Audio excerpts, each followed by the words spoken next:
বাবরি মসজিদ কেন গেল, এর পিছনে মুনাফিকের হাত আছে না নাই জানবেন কি করে? আজও যে বিভিন্ন ঈদগাহ গুলোর উপরে আগুন ধরানো হচ্ছে, বিভিন্ন মসজিদে আগুন ধরানো হচ্ছে, এর পিছনে মুমিন আছে না মুনাফিক আছে? চিনবেন কি করে? চিনবেন কি করে?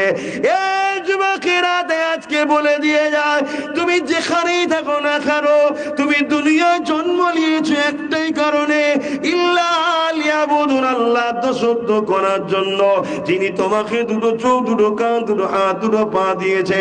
শুধু দুনিয়ায় টাকা পয়সা ইনকাম করবি, গাড়ি বাড়ি করবি, বউ ছেলে বলেলি হই হই করে চলে যাবি, এর জন্য আল্লাহ বানাইনি। শুধু হায় গুনাহ করতে হবে, কোনো আল্লাহর হুকুম, কিন্তু তোমাকে মূল যে জন্য আল্লাহ বানিয়েছে, ইল্লা লিয়াবুদুন, আল্লাহ দাসত্ব করার জন্য। এই আমার আল্লাহ আপনার দাসত্ব কোনটা? আল্লাহ কোরআনে জানিয়ে দিলেন, মাতাকুমুর রাসূল ফাখুযুহু, আমার নবী যা দিচ্ছে নিয়ে নে, আমার নবী যা ছাড়তে বলেছে ছেড়ে দে। অর্থাৎ আমার নবীর গোলামি করার জন্য আল্লাহ তোমায় আমায় বানিয়েছে। আরো জোরে বলুন সুবহান।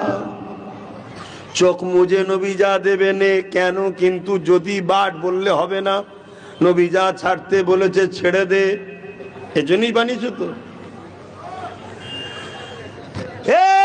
যুবকেরা, মুমিনকে আর মুনাফিককে চিনবেন কি করে? সহজে একটাই কথা বলে দিয়ে যায়, আল্লাহ পাক তোমার আমাকে চিনাবার জন্যই তো মুহাম্মদ রাসূলুল্লাহকে পাঠিয়েছে। অর্থাৎ তোমার আমার বিছখানে, তোমার আমার বিছখানে যিনি রয়েছেন, তিনি হলেন নূর নবী মুহাম্মদ রাসূলুল্লাহ। অর্থাৎ আল্লাহর সঙ্গে বান্দার সম্পর্ক গড়ার জন্য বিছখানে, আল্লাহর বান্দার বিছখানে যিনি রয়েছেন মুহাম্মদ রাসূলুল্লাহ। অর্থাৎ তুমি আমি নবীর কাছে যাব, নবী তোমাকে আমাকে আল্লাহর সঙ্গে সম্পর্ক করে দেবে। এ যুবকেরা, মুনাফিক চিনার বিষয় যদি এসে যায়, আমার রাসূলুল্লাহকে সামনে নিয়ে আসবেন, তাকে জিজ্ঞাসা করুন, আমার নবী সম্বন্ধে তোমার ধারণা কি? আমার নবী সম্বন্ধে তোমার আকীদা কি? আমার নবী সম্বন্ধে তোমার দিলে কি জায়গা আছে? আমার নবীকে সে কোন নজরে দেখে যে আমার নবীকে তাজিম, সম্মান, মাকাম, মর্যাদায় গুরুত্ব দেবে, সেই হলো মুমিন। তার পিছনে তোমাকে আমাকে দাঁড়াতে হবে, তবেই তো কামিয়াবি। যার দিলে নবী নেই, তার পিছনে দাঁড়িয়ে কোনো দিনের জন্য কামিয়াবির আশা করা যায় না। বুঝছেন তো নাকি? কেন এ কথা বলছি?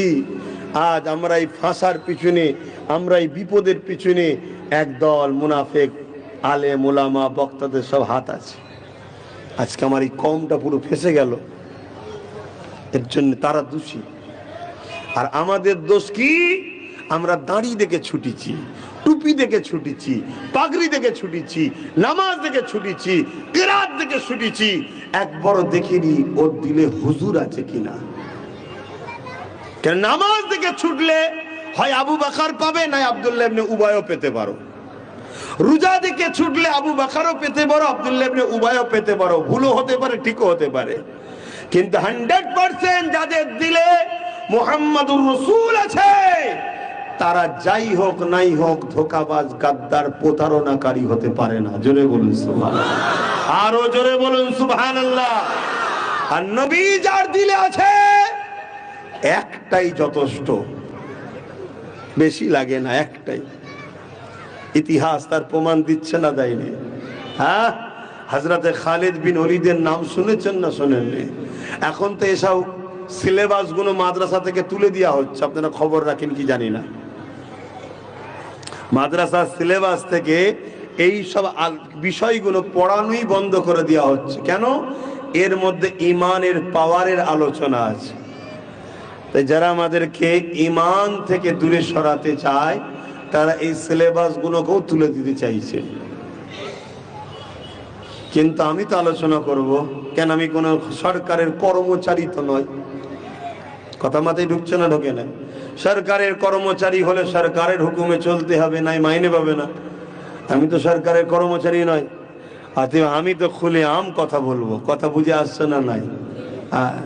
কিন্তু হ্যাঁ, আমি হক কথা বলছি।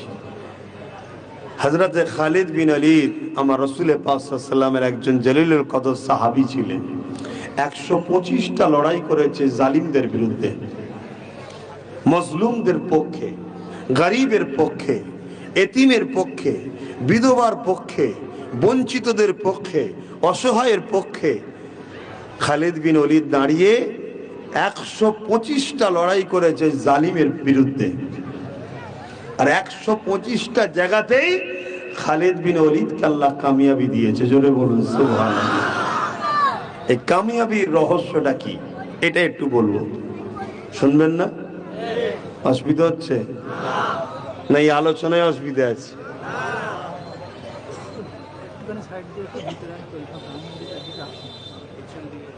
না না, ও সময় করার 10 টাকার সময় নেই।